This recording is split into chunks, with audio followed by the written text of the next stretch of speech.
allons aborder notre dernière étude. Ce n'est pas que nous aurons épuisé absolument tout le thème, n'est-ce pas? On pourrait encore continuer, mais enfin, nous avons dit déjà des choses importantes. Et ce matin, nous allons prendre pour base de notre méditation le passage que voici, Philippiens chapitre 1, versets 9 à 11.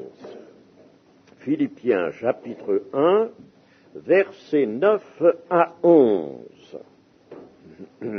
Et ce que je demande dans mes prières, c'est toujours l'apôtre Paul, n'est-ce pas, qui prie, et vous voyez, il prie toujours pour les églises, il prie pour les chrétiens, c'est déjà une grande leçon à recueillir cela. Alors, je reprends, et ce que je demande dans mes prières, c'est que votre amour, augmente de plus en plus en connaissance et en pleine intelligence pour le discernement des choses les meilleures, afin que vous soyez purs et irréprochables pour le jour de Christ, remplis du fruit de justice qui est par Jésus-Christ à la gloire et à la louange de Dieu. Amen. Ce passage n'est pas long et pourtant il en dit long. Que votre amour augmente de plus en plus. Dans d'autres versions, il est dit que votre amour abonde, l'abondance. La vie elle-même est promise à l'abondance et il faut que lui aussi l'amour abonde. Nous rappelons que l'amour et la vie se tiennent étroitement, on pourrait presque concevoir que ces deux grandes réalités non matérielles, immatérielles, n'en forment qu'une, un peu comme les deux commandements, aimer Dieu et aimer le prochain, ne forment qu'un seul commandement, comme l'a dit Jésus.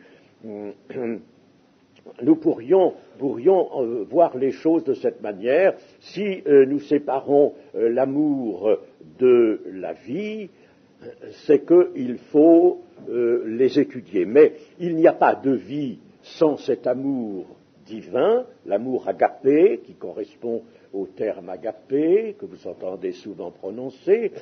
Il n'y a pas de vie sans cet amour, et quand il y a l'amour, cet amour-là, quand il est là, assurément, ce n'est pas la peine de chercher autre chose, il y a la vie. Là où est l'amour de Dieu, il y a la vie. L'amour est donc l'âme, si l'on peut dire, de la vie véritable, de la vie chrétienne, qui est, je le rappelle, la vie de Dieu, se manifestant, la vie de Dieu, présente, disons, ce serait mieux, présente dans le Fils, dans Jésus, et là, la vie de Dieu, que fait-elle dans la personne de Jésus? Elle recueille d'abord le fruit de la rédemption, cette vie de Dieu. Elle recueille, par conséquent, elle va pouvoir parvenir à l'homme parce que tout a été préparé pour cette communication de Jésus à ses disciples, communication de la vie. Tout a été préparé pour cela. Et alors, Jésus, qui est Dieu et qui est homme aussi, au niveau de l'homme, il communique cette vie. Alors elle nous parvient, toute conditionnée, si je puis dire, pour nous, pécheurs pardonnés, elle est conditionnée, elle nous arrive, et nous la recevons, et elle se met en nous, et elle agit en nous. Donc la vie de Dieu nous vient par Jésus, de même que je vis par le Père, vous aussi, vous vivrez par moi. Si, naturellement, vous mangez ma chair et buvez mon sang. C'est-à-dire, si, n'est-ce pas, la rédemption a fait son œuvre en même temps. La rédemption faisant son œuvre, alors la vie de Dieu qui passe par Christ, du divin à l'humain et au plan de l'humain, entre dans les personnes humaines que sont les disciples. Pour que l'amour abonde de plus en plus, il faut, nous dit ici notre passage, connaissance et pleine intelligence. Il faut de la connaissance et de l'intelligence. Alors ça nous met déjà devant une question que voici, l'amour ne peut pas être passif. Il n'y a pas de passivité possible chez le chrétien, puisqu'il faut, pour que l'amour augmente, abonde, il faut de la connaissance et une pleine intelligence. Et cette connaissance et une pleine intelligence, ce sont des choses qui s'acquièrent. Par conséquent, pas de passivité. Ne disons pas, je suis là, enfant de Dieu, tout va bien, j'aime le Seigneur. Bon, ben ça va, j'aime, j'ai de l'amour dans le cœur, j'aime le Seigneur, et puis je ne me soucie de rien. Non. Alors là, ton amour va être pauvre, peut-être va-t-il péricliter. Cet amour a besoin de l'amour, il s'agit de l'amour divin, de connaissance et d'intelligence.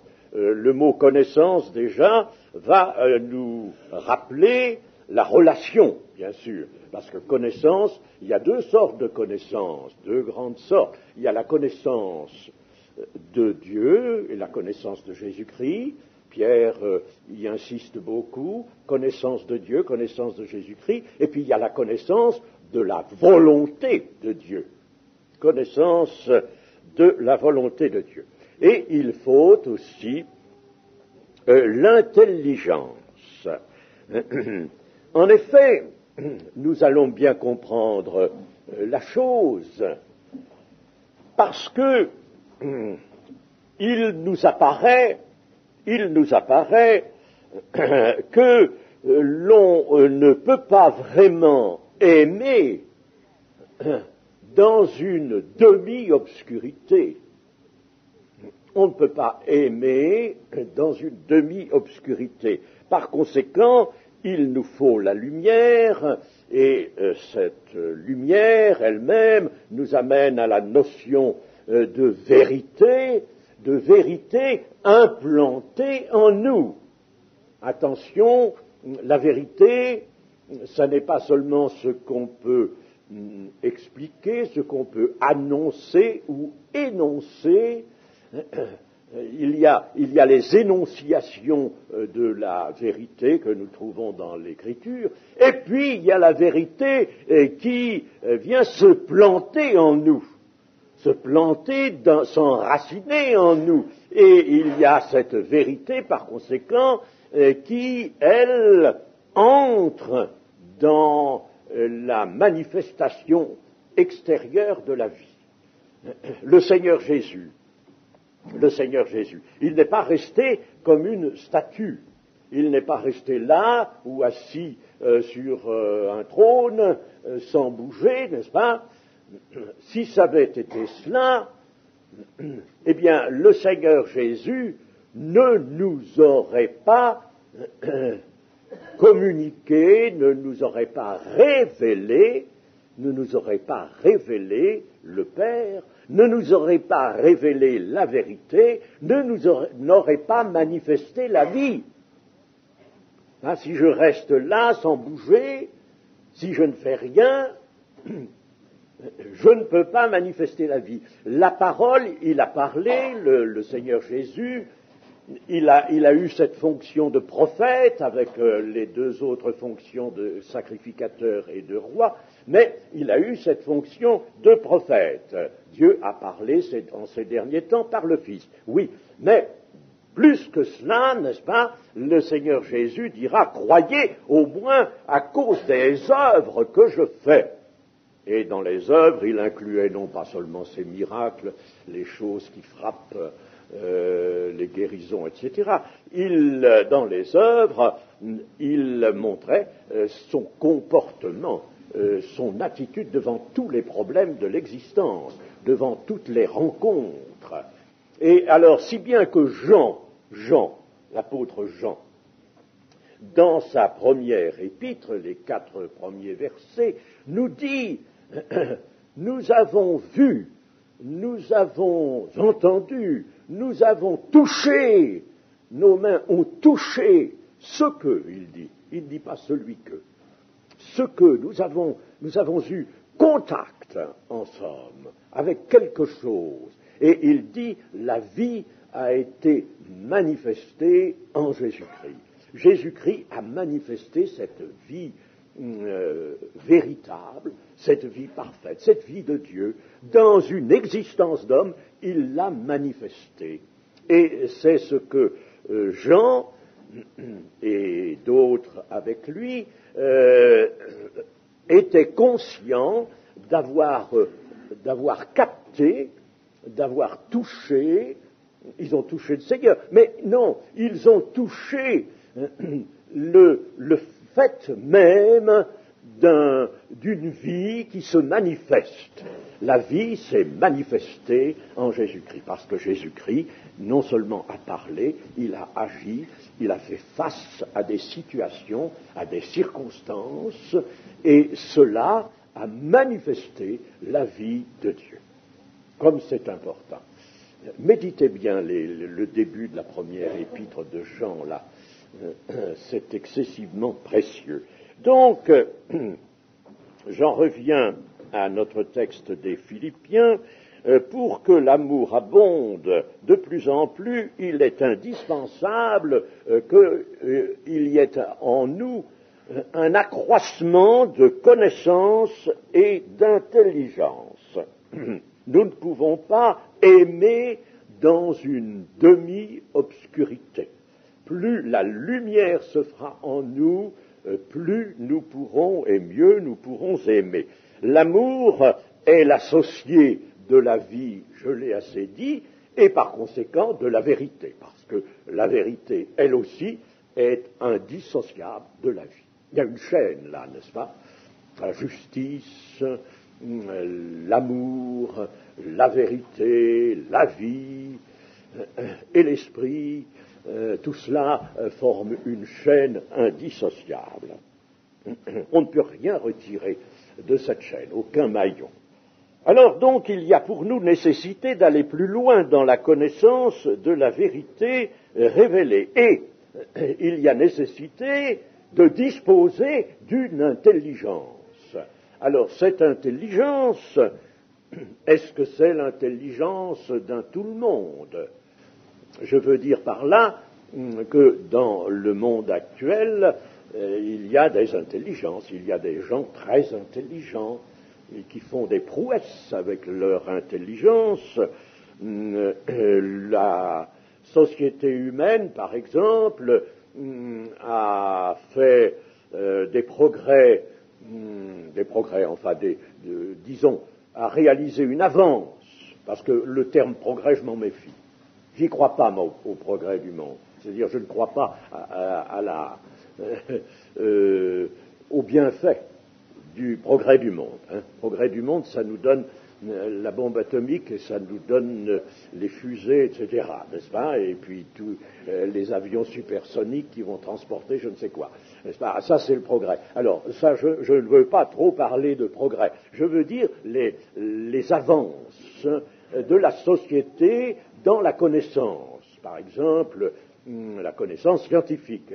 À partir de la fin du XVIIIe siècle et dans tout le XIXe siècle, il y a eu là une montée extraordinaire avec toutes sortes de découvertes qui se sont cumulées pour arriver aujourd'hui, n'est-ce pas, à ce que nous avons, ces machines volantes extraordinaires,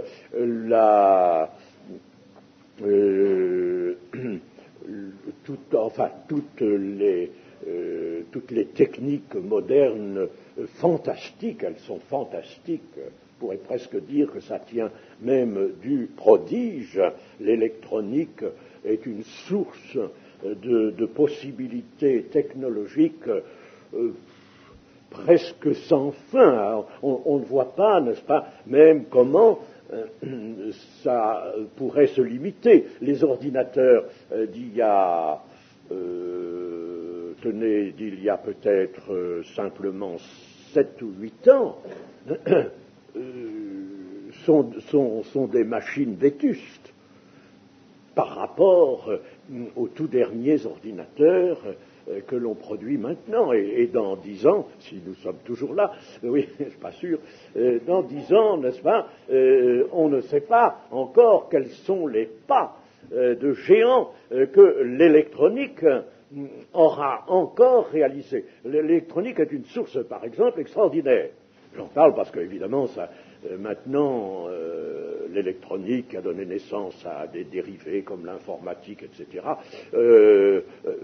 Aujourd'hui, entre partout, n'est-ce pas, l'électronique est là, n'est-ce pas.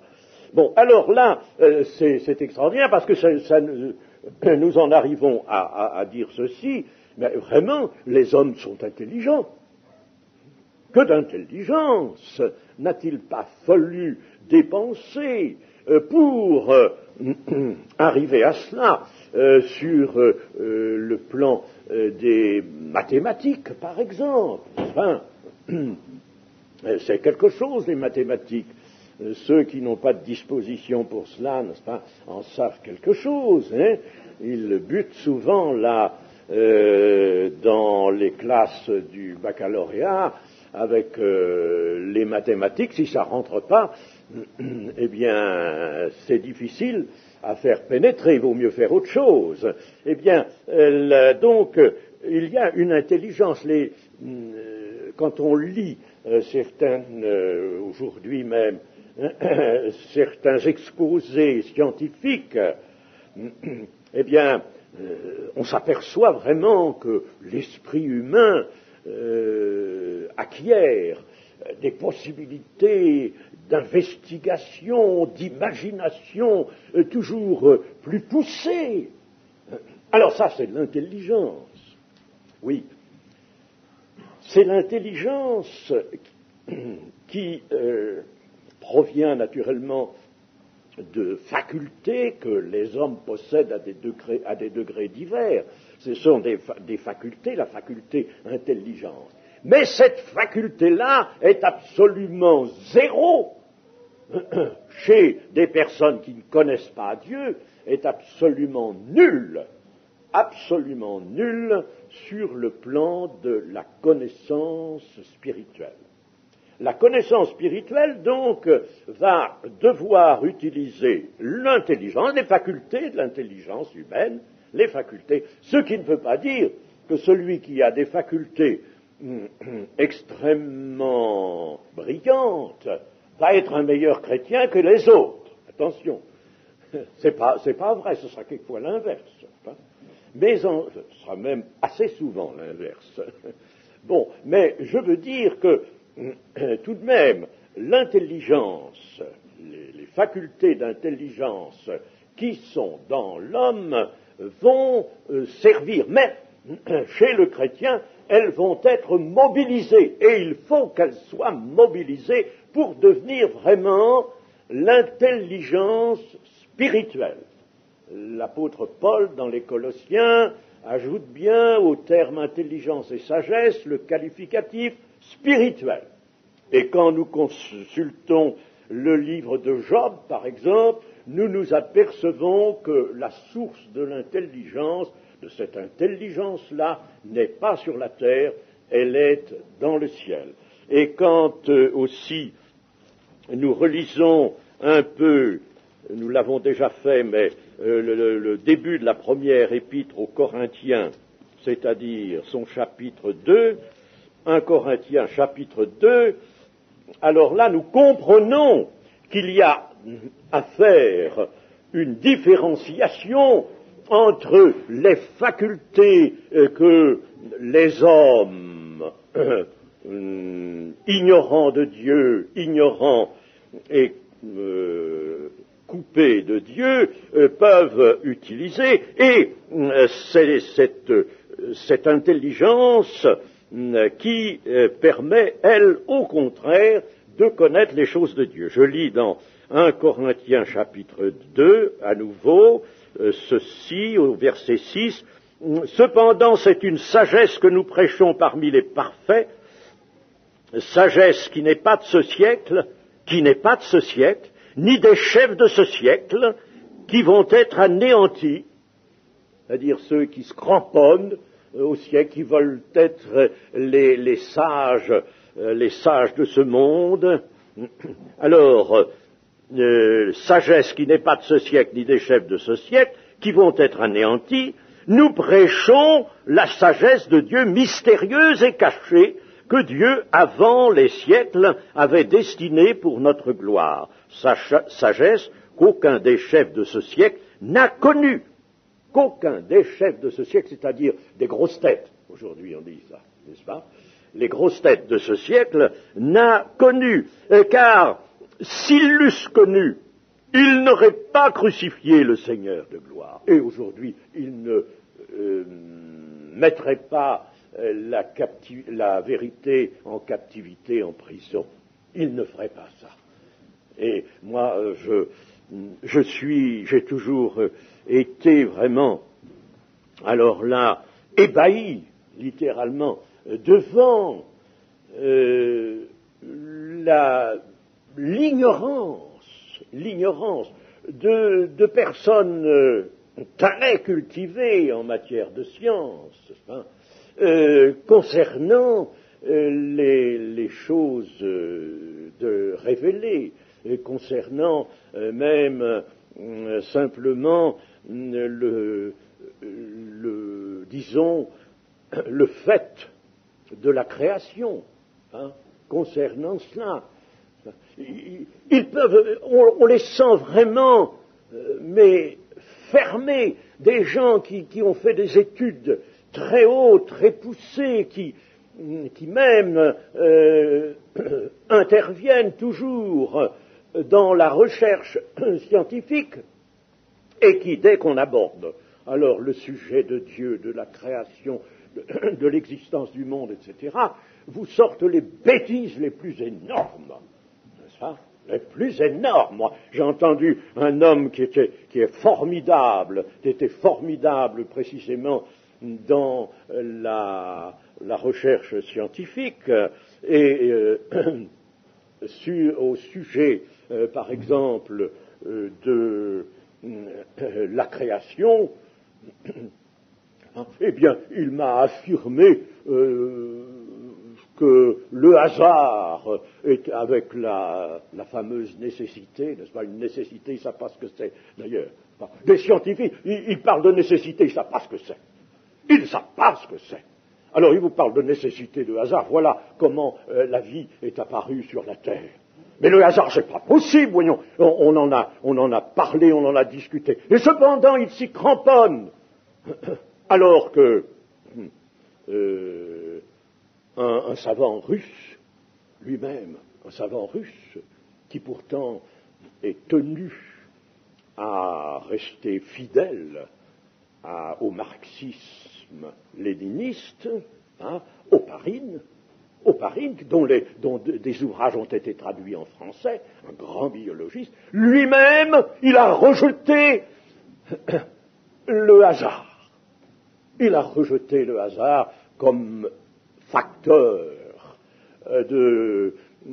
d'apparition de la vie. Mais vous avez des gens qui s'y accrochent, c'est quelque chose de déconcertant.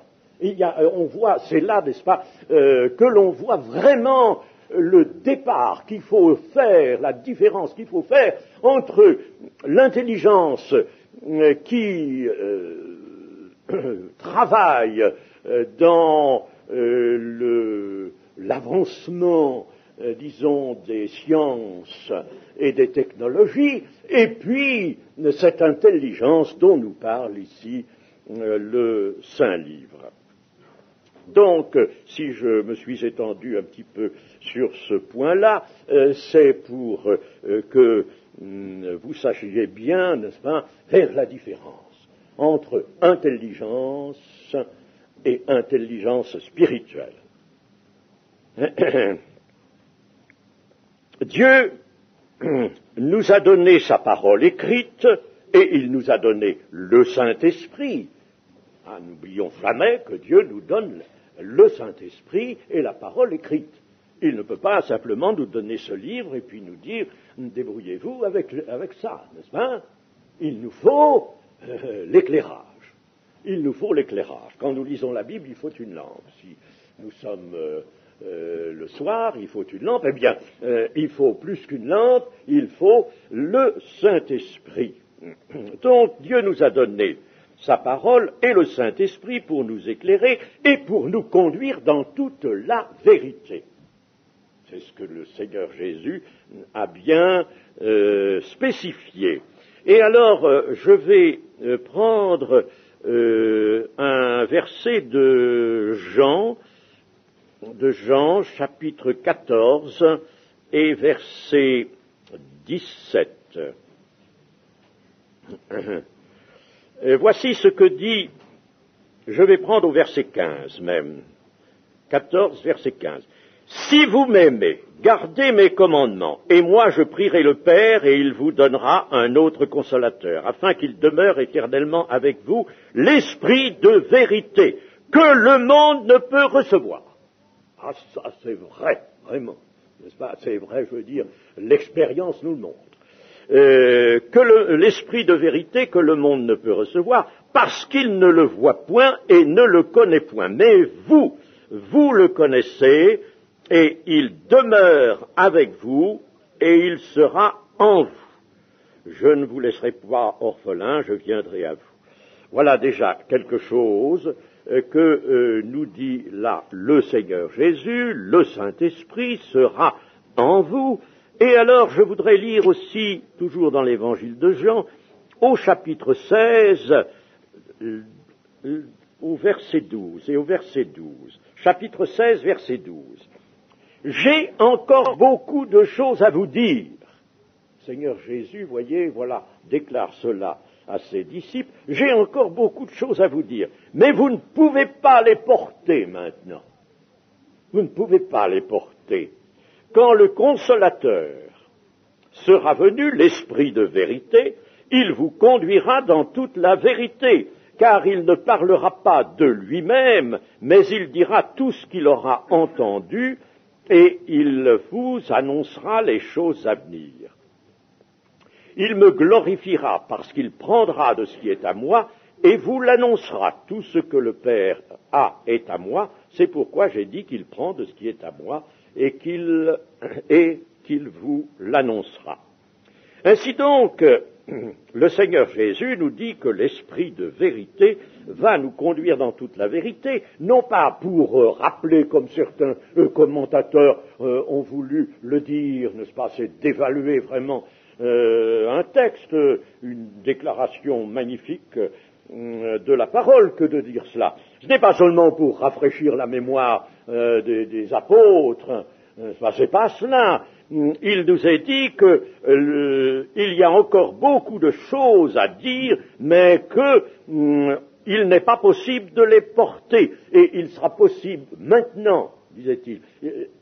Il n'est pas possible de les porter, vous ne pouvez pas les porter maintenant. Mais le Saint-Esprit viendra, vous conduira dans toute la vérité, il prendra de ce qui est à moi, et il vous l'annoncera, il vous le communiquera. Il y a donc, vous voyez, des choses à comprendre qui ne pouvaient pas encore se présenter au cœur des disciples, et pour nous, eh bien, c'est la même chose.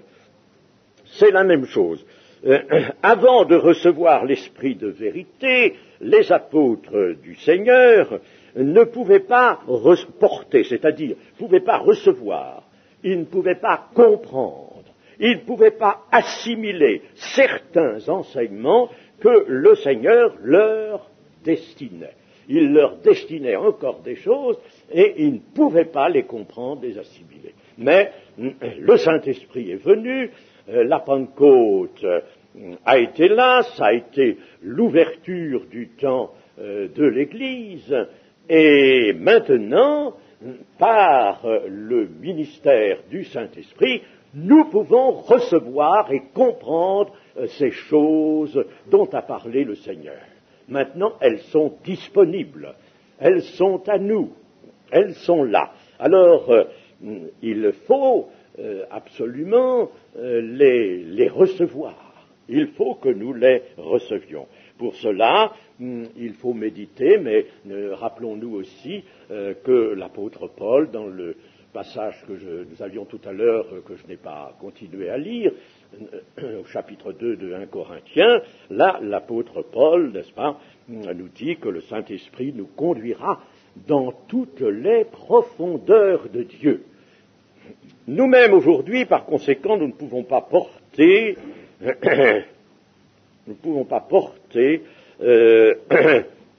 des choses que le Saint-Esprit ne nous révèle pas.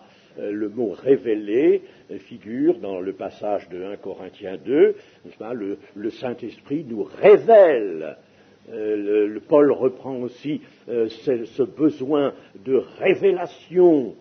Vous savez, il y a deux sources, je ne sais pas si vous l'avez bien compris, deux sources de connaissances qui, bien entendu, ne sont pas séparées, loin de là, qui agissent ensemble, mais il y a la connaissance obtenue par la méditation, lecture et méditation de l'Écriture, sous l'éclairage du Saint-Esprit, et en plus, il y a cette révélation intérieure qui se fait par puissance, nous dit l'Épître aux Éphésiens, cette révélation intérieure, ces profondeurs de Dieu dans lesquelles le Saint-Esprit veut nous introduire, et qui nous donne alors des notions, les notions qui ne peuvent pas être exprimées par des mots. L'Esprit prend donc de ce qui est à Christ et nous le communique. C'est pour ça que dans ce passage de 1 Corinthiens 2, Paul dit « Et nous avons la pensée de Christ ». Par l'action, le ministère du Saint-Esprit, nous arrivons à cela, à avoir la pensée de Christ. Et la seule méditation des Écritures, elle est certes très intéressante, très utile, mais elle ne nous livrerait pas toute la pensée de Christ s'il n'y avait cette révélation du Saint-Esprit. Pensez à cela. Et voilà la connaissance dont l'apôtre parle dans les Philippiens, qui doit augmenter, il faut la rechercher, et alors là, lorsqu'elle augmente, notre amour, lui, abonde, il augmente aussi. Et à quelles conditions le Saint-Esprit va-t-il nous livrer cette révélation qui est une communication d'esprit à esprit, sans passer par le langage? À quelles conditions? Eh bien, il y en a deux qui sont très apparentes. D'abord, à condition que nous ayons une foi simple et ardente. Dans Romains 12, l'apôtre Paul parle de ferveur et nous met en garde contre la paresse d'esprit.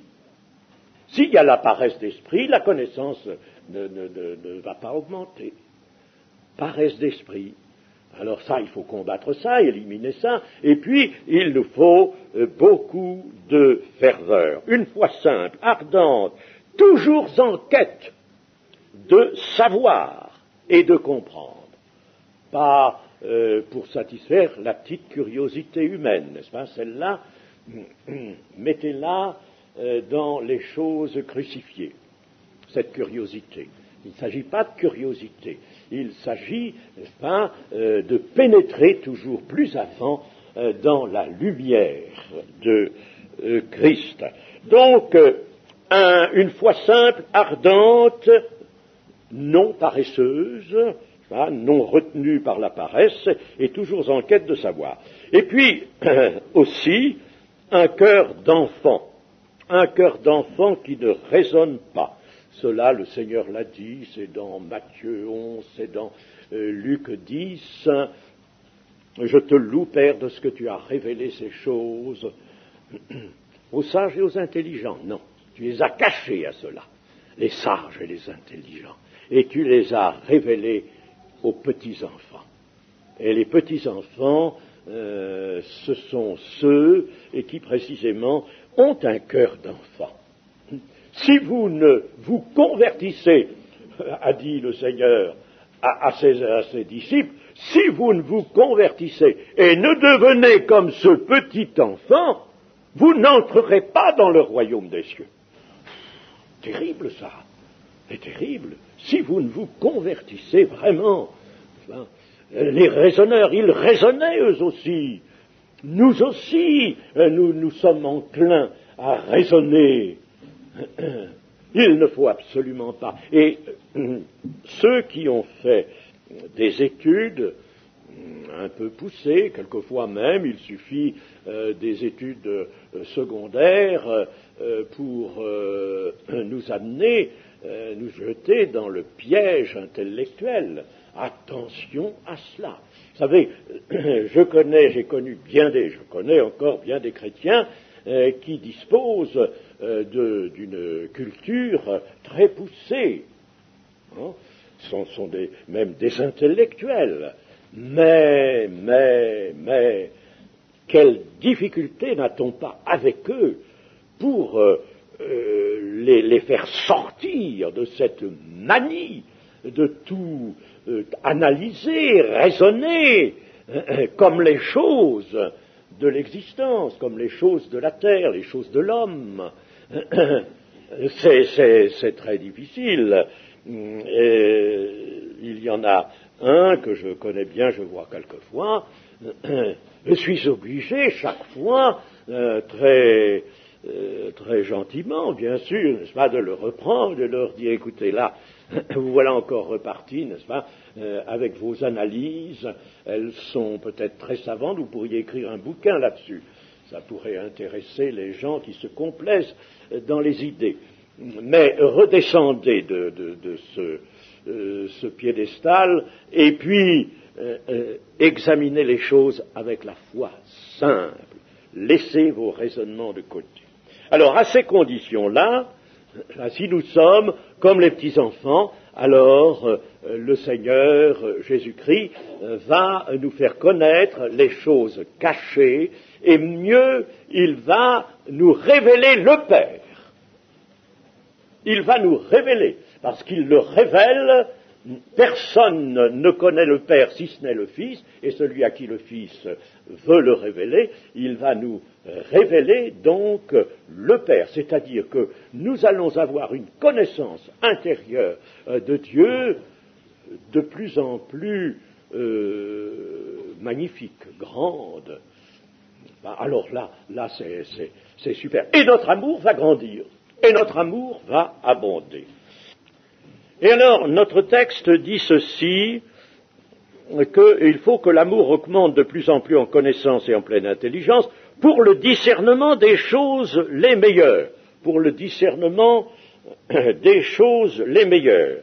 C'est-à-dire, pour discerner la différence des choses. Assez souvent, nous faisons un affreux mélange. Je vois quelquefois dans les conversations que j'ai avec des chrétiens, on est obligé de les amener à entrevoir une rectification parce qu'ils font des mélanges. Ils mélangent. Le discernement devrait précisément les mettre à l'abri de cela, faire la différence des choses, c'est-à-dire savoir séparer, savoir rejeter d'un côté, et savoir retenir et choisir de l'autre la différence des choses. Les choses qui sont en accord avec la volonté de Dieu, avec la pensée de Christ, d'autres choses qui ne le sont pas. Et si ce discernement est à l'œuvre, et il devrait être à l'œuvre chez tous les chrétiens, c'est l'intelligence renouvelée, n'est-ce pas, le renouvellement de l'intelligence. C'est ça, l'homme nouveau, lui, il dispose d'un renouvellement d'intelligence. Alors, il faut que ce discernement puisse être à notre disposition, de façon à savoir séparer les choses, rejeter celles qui ne sont pas du tout en accord avec la pensée du Seigneur, et celles qui sont au contraire en pleine harmonie, celles-là, les retenir. C'est le discernement dont parle aussi Paul dans un autre texte,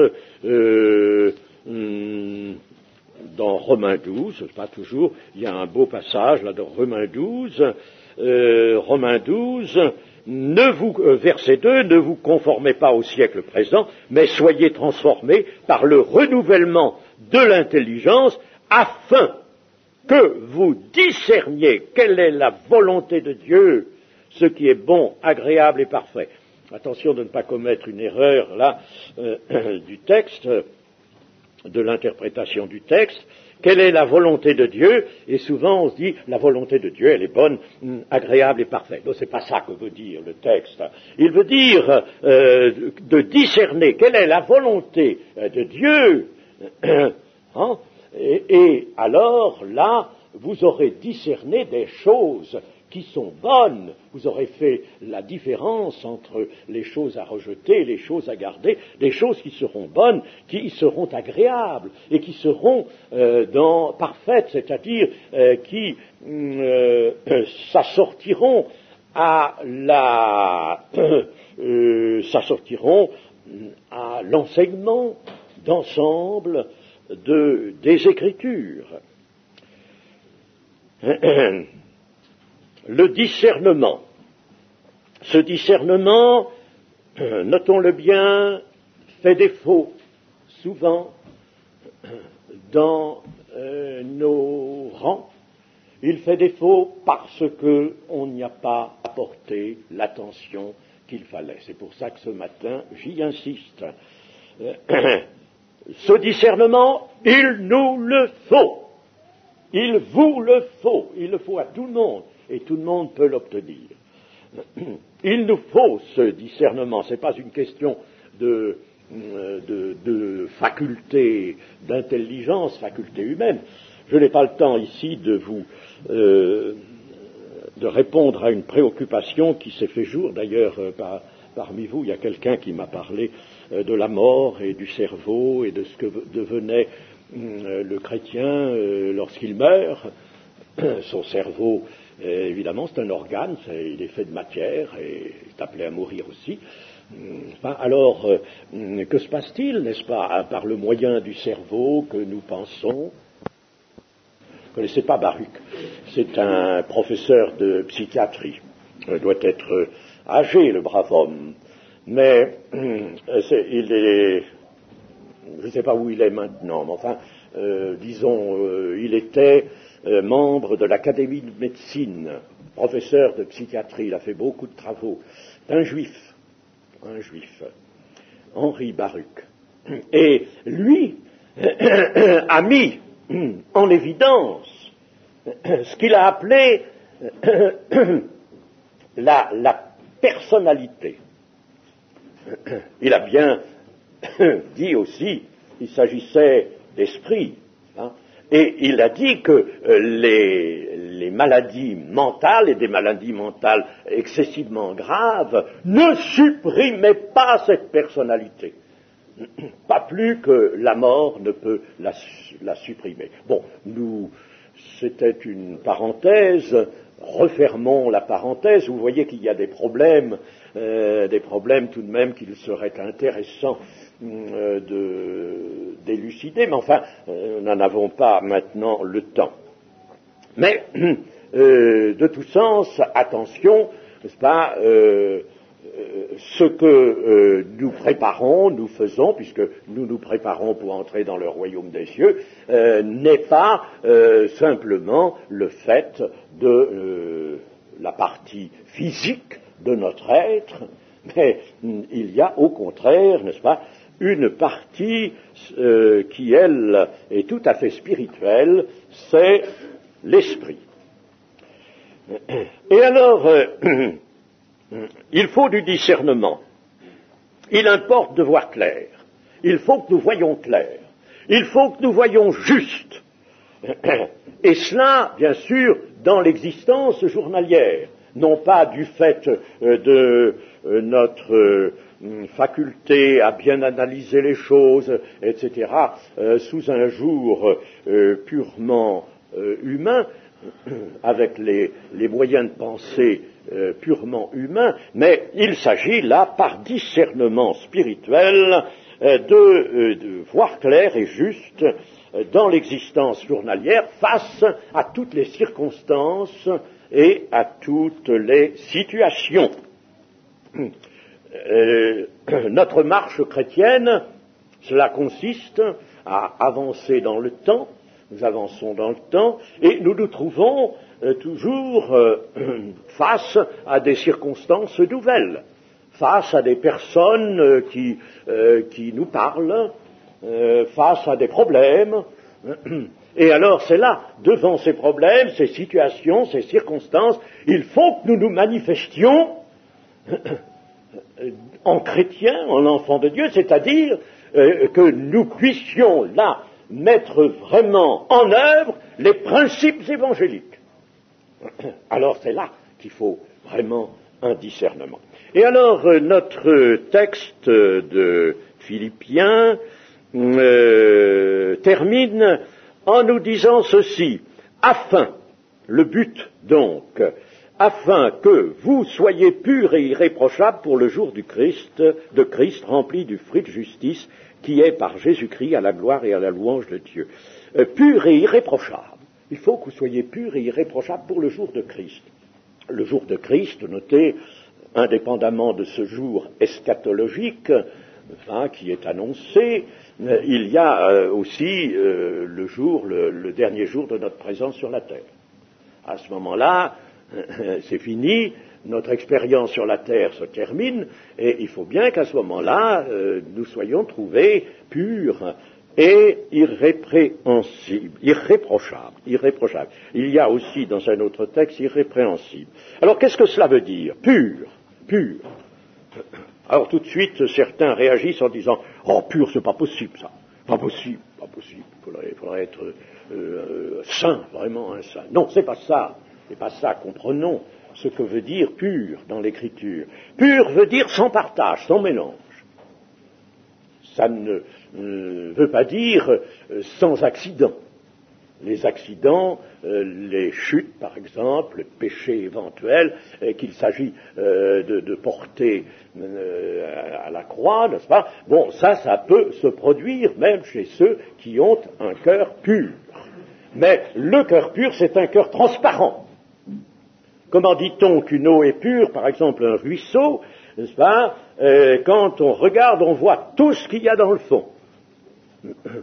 Il y a toutes les choses qui sont dans le fond, on les voit très bien. C'est clair, n'est-ce pas? Eh bien, c'est ce qu'il faut. Il faut que dans notre cœur, on voit clair. C'est ça la pureté. Et c'est une grande qualité. Ceux qui sont purs verront Dieu. Et alors, voilà, pour pur, donc, sans mélange, sans partage. Et puis alors, irréprochable. Qu'est-ce que cela signifie? Quelle valeur faut-il attacher à ce terme? Eh bien, irréprochable, c'est-à-dire sachant éviter les faux pas. Sachant les éviter. Je dis, n'est-ce pas, il peut y avoir des accidents, mais il ne faut pas en prendre son parti. Il faut pouvoir les éviter le mieux que l'on peut, éviter les erreurs, éviter les compromissions. Les compromissions pourrions pas être déclarées irréprochables si nous usions de compromission. Pas de compromission. Donc, il faut que bien des formes du péché, non toujours reconnues d'ailleurs comme telles, puissent être éliminer, travailler à lutter pour éliminer ces formes-là, et alors nous serons irréprochables. Pour le jour de Christ, c'est toujours en effet à ce moment précieux, à ce point précieux de l'histoire, qu'il faut considérer les choses. C'est là qu'il faudra être trouvé, revêtu de la justice. Mais être trouvé, soyons trouvés tout de suite, maintenant, aujourd'hui, revêtus de la justice qui s'obtient par la foi. C'est de cette justice dont parle ici l'apôtre, remplie du fruit de justice qui est par Jésus-Christ. Et dans la même épître, en effet, il dit ceci au verset chapitre 3 et au verset 8 et demi, pour Jésus-Christ mon Seigneur, pour lequel j'ai renoncé à tout, et je les regarde comme de la boue afin de gagner Christ, et d'être trouvé en lui, non avec ma justice, celle qui vient de la loi, mais avec celle qui s'obtient par la foi en Christ, la justice qui vient de Dieu par la foi, afin de connaître Christ et la puissance de sa résurrection. Pour le jour de Christ, être trouvé revêtu de la justice, être rempli du fruit de justice, il s'agit là du fruit, c'est-à-dire d'abord du fruit de l'esprit. Ce sont des qualités que nous devons porter avec nous et qui se manifestent sur nous, dans notre personne, dans notre manière d'être, notre comportement, nos paroles. Le fruit de l'esprit, il y a 9 aspects dans ce fruit de l'esprit. À Galates 5, vous devez connaître cela. Et puis aussi le fruit de justice, c'est-à-dire que pratiquant la justice, nécessairement, nous laissons sur notre passage un fruit, le fruit de la justice, pratiquant la justice. Tout cela est très beau, n'est-ce pas, et merveilleux. Eh bien, tout cela a été écrit pour nous. Nous n'avons rien à laisser dans ce livre de côté. Le livre a été écrit et nous est destiné à nous tous, aussi bien à partir de la première lettre que jusqu'à la toute dernière dans l'Apocalypse. Tout est pour nous et il faut tout considérer. Vous avez du pain sur la planche. Vous en avez. Et il ne faut pas manger un autre pain qui serait le pain de paresse. Attention, secouons-nous, n'est-ce pas, la paresse d'esprit, nous n'en voulons pas, et même la paresse tout court. Il faut absolument que tout cela, nous l'envisagions, nous le méditions, nous le fassions passer en prière, et disons au Seigneur, Seigneur, c'est pour moi. L'apôtre Paul, il a prié sous l'inspiration du Saint-Esprit pour l'Église, pour moi. Il faut que j'ai cela, il faut que j'ai un amour qui abonde pour que je sois aussi dans l'abondance de la vie. Voilà comment nous ferons des progrès. Ah, c'est ça qu'il faut aujourd'hui dans l'Église. Il faut rappeler ces choses à l'Église. Il faut stimuler l'Église. Il faut l'exhorter. Et ça, et puis toutes les autres bricoles. Ça c'est secondaire. Tout à fait secondaire. Ça, c'est prioritaire. Voilà. Que le Seigneur nous le permette.